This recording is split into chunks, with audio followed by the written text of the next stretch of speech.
Now, we saw in previous lessons where Adobe Camera Raw will read the RAW file of your image, and it presents some of that information up here in this little area, but also imports the profiles of the individual lenses and makes corrections to the image based on the lens that you're using to shoot the shot.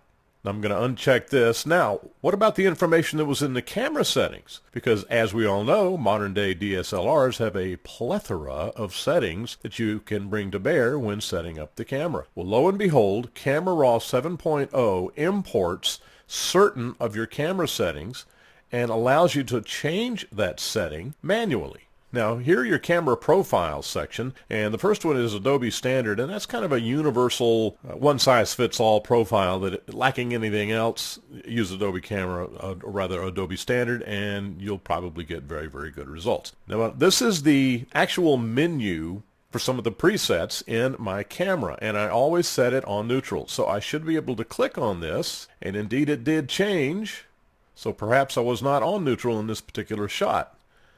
Camera faithful, but if you go into your menu system of Canon cameras, I used a Canon 5D Mark II for these, and it is simply showing me the menu system for that particular camera. So if I go portrait, it gives me a slightly different reading, as it will do when you set it in the camera.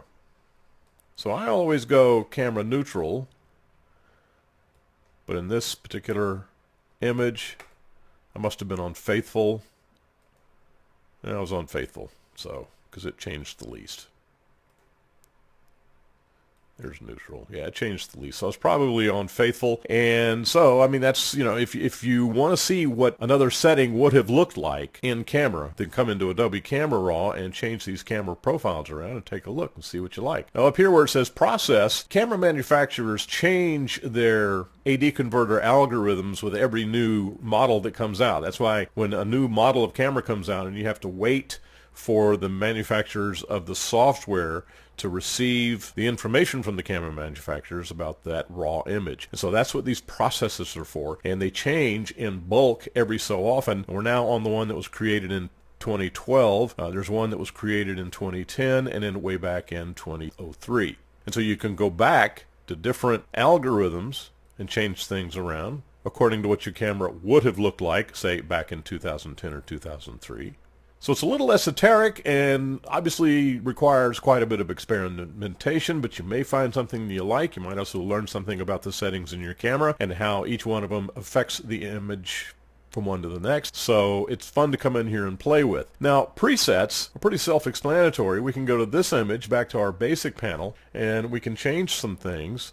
And I think one of the things I want to do is come over here and enable lens profile correction, and then come over here and let's cool this off just a little bit. And I'm really making just arbitrary adjustments to have something to save.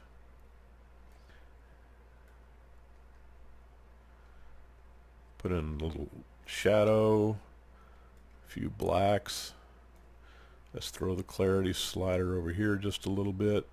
Oh, I like that look actually. Yeah, let's go ahead and leave that the way it is. Go ahead and come up here, and where it says Save Settings, you decide what it is you want to save, which is pretty much everything by default, and you go Save, give it a name, Yosemite Dusk, and then I'll put mist in there so I'll know that I had a mist on that setting. Save. Now, let's go to this image, and I can come up here, let's say to presets, and here's Yosemite Dusk Mist. I click on it, and those settings are applied to this image. It looks horrible, but they are applied to this image nonetheless. And I have some others that I've saved along the way, and there they are. So presets simply allow you to move settings from one image to the next automatically.